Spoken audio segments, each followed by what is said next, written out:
My fellow Americans, as President and Commander-in-Chief, it is my duty to the American people to report that renewed hostile actions against United States ships on the high seas in the Gulf of Tonkin have today required me to order the military forces of the United States to take action in reply.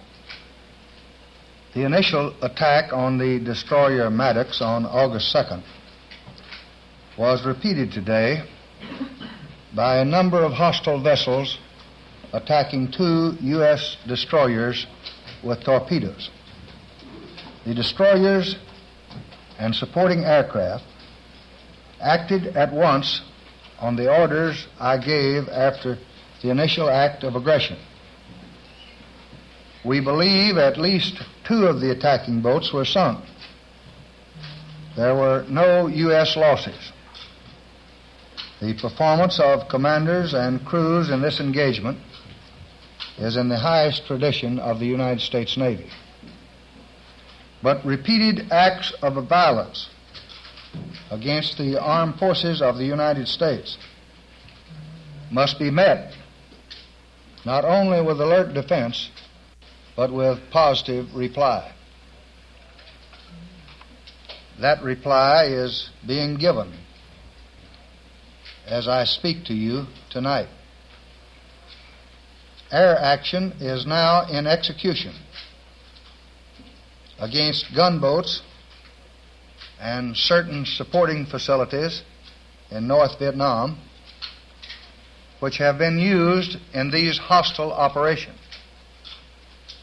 In the larger sense, this new act of aggression aimed directly at our own forces again brings home to all of us in the United States the importance of the struggle for peace and security in Southeast Asia.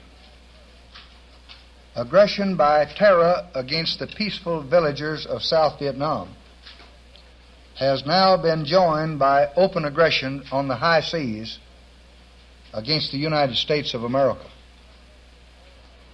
The determination of all Americans to carry out our full commitment to the people and to the government of South Vietnam will be redoubled by this outrage.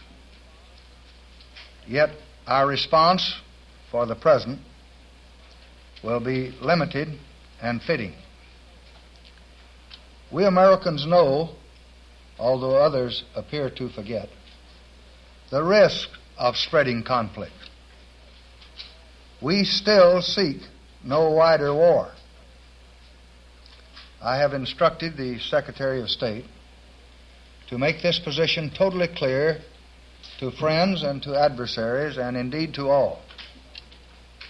I have instructed Ambassador Stevenson to raise this matter immediately and urgently before the Security Council of the United Nations. Finally, I have today met with the leaders of both parties in the Congress of the United States,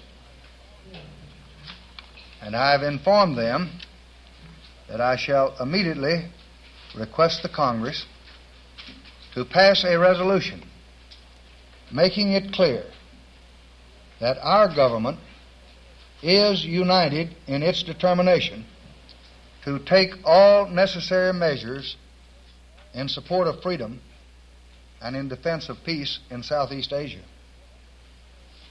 I have been given encouraging assurance by these leaders of both parties that such a resolution will be promptly introduced, freely and expeditiously debated, and passed with overwhelming support.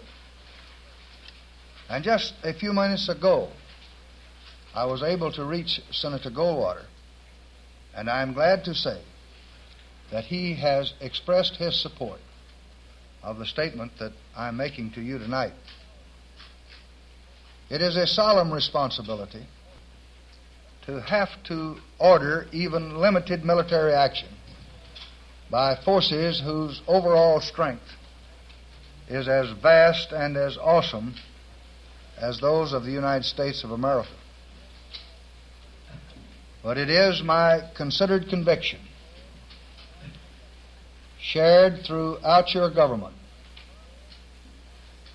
that firmness in the right is indispensable today for peace. That firmness will always be measured. Its mission is peace.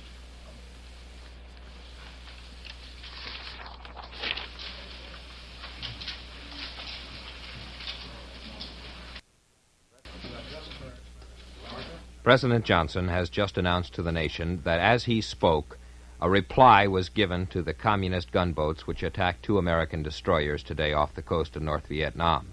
This action was, as he described it, air action taking place against gunboats and certain supporting operations in North Vietnam which were used in the torpedo boat attacks against the destroyers. He referred to this as limited military action, and he did not go into any detail as to what kind of planes were carrying it out or what kind of air action it was.